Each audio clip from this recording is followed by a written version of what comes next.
Now open Mary, Our Lady of Peace Mausoleum in Flushing, New York. Secure your family's future with 10% down, no taxes, and 0% interest financing for up to 10 years on pre-need crypts and cremation niches starting at just $25 per month. Protect your loved ones with the gift of pre-planning. Visit them today at Mount St. Mary Cemetery. Call 718-353-1560. That's 718-353-1560 or go to ccbklyn.org to learn more. That's ccbklyn.org.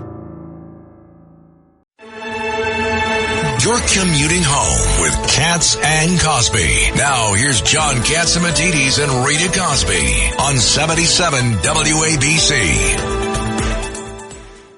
Go to it. Professor Alan Dershowitz. Boy, oh boy, we can't wait to get your reaction to what happened today by Iran against Israel. Your thoughts? First of all, Iran wanted to hurt Israel. It wasn't that they just sent up firecrackers. They sent up, almost 200 of these very, very sophisticated missiles aiming at civilian targets. It's just, the technology and the cooperation between Israel and the United States that made a miss, but it wasn't a deliberate miss. 200 misses? I'm with Professor Dershowitz. Listen, the American people are not that dumb to believe that. I'm with Professor Dershowitz. They want to do harm. Jericho. They wanted to do harm. They didn't care how much or how little harm they did.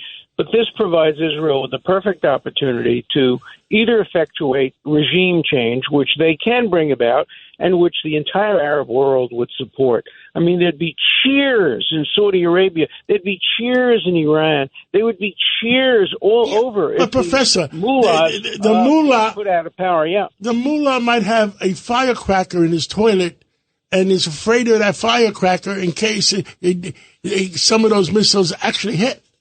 Yeah. And he's just trying to pacify his own people. There's no question. The other possibility is to use it as a justification for destroying or at least setting back Iran's nuclear program for another 10 years, because that's the only existential threat that's faced in the Middle East. Israel has the perfect right. They were attacked. They have a perfect right to respond by taking out the nuclear program, by taking out their oil refineries, their oil export facilities, and by taking out the mullahs and give the Iranian people the power to govern themselves, to institute a democracy. The Iranian people are great people, and they are Western-oriented, and many of them are secular, and they would applaud the end of this regime, and Israel can bring it about. Now, they'd be condemned. Of course, the United Nations would condemn them, but quietly behind the scenes, many of the people who would vote to condemn Israel would be praising them for bringing about a result that helps peace in the Middle East and helps liberty and security. Particularly the women of the Middle East would be thrilled if they can no longer have to go to jail for not wearing the right religious garb. And so it would be a win-win-win for everybody if Iran lost its supreme leader and lost its governing authority, and democracy could come to Iran for the first time. Look, they didn't have it under the Shah. They had it better under the Shah than they have it now. But having a real democracy in the Middle East, these are people who are ready for a democracy, and I think they would applaud Israel, condemn them publicly, and applaud them privately. We already see that when Nasrallah was killed. Absolutely. There were cheers from some people, Professor, who were saying, it's so important to get rid of Hezbollah. They have destroyed Lebanon. Lebanon was a great country. It Absolutely. had a very significant number of Christians, all of whom have been forced to leave. And now it's under the auspices of a terrorist group that is making life miserable, just the way Gaza has been made miserable by Hamas. If you can get rid of Hamas and Hezbollah, the people of Gaza, the people of Lebanon, I think the people of Yemen would love also to get rid of the Houthis. Yeah, for sure. Iran, Professor Dershowitz. Great villain of the world. Yep. Yeah. Let me bring in Governor Pataki. Professor, a simple question. You said Israel, and I believe you're right, has both the legal authority since they were attacked and the military means to bring about these changes in Iran. Do you think they will actually try to do that? It depends on the United States. The Israeli cabinet, was meeting today, and of course they would love to do this. And the Israeli military, I think, for the first time, has said this is an appropriate time to do it. But if the United States says, we won't let you do it, we will withhold arms, Israel it's not a vassal state. It's an independent state, but it can't do something that the United States has said categorically we don't want you to do. So the question is, what message the United States sends to Israel? I hope it sends a message. Don't ask, don't tell, just do it, and we won't attack you, we won't condemn you. That's the message that if Israel got that, I think they would go ahead and conduct the kind of attack that would help bring about peace in the region and peace in the world and rights to all the people of the Middle East, not just the people that the mullahs want to see have rights.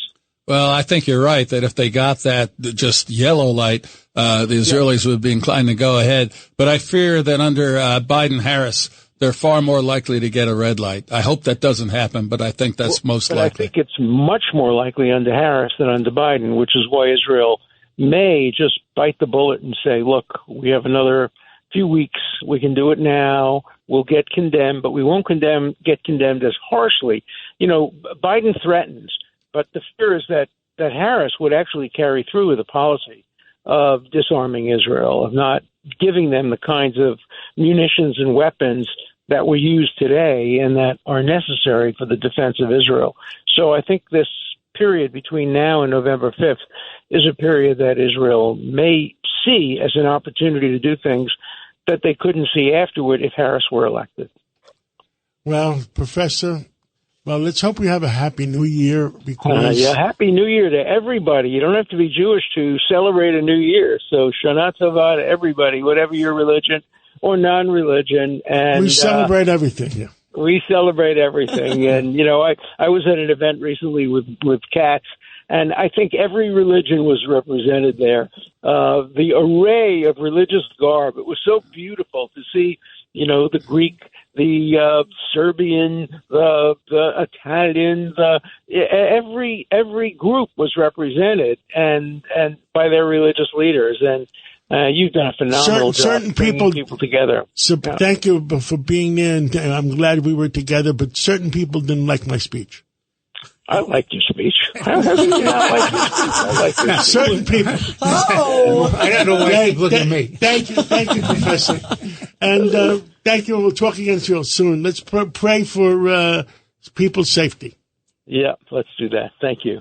Janine Pirro here for Colonial Metals Group. Colonial Metals Group helps Americans protect their future with the most trusted store of wealth in human history, physical gold and silver. If you're retiring or retired, go to colonialmetalsgroup.com/Pirro for your free Janine Pirro Colonial Metals Group Retirement Protection Kit, or call 800-965-8004. 800-965-8004 now to receive a free home safe and up to $7,500 in free silver.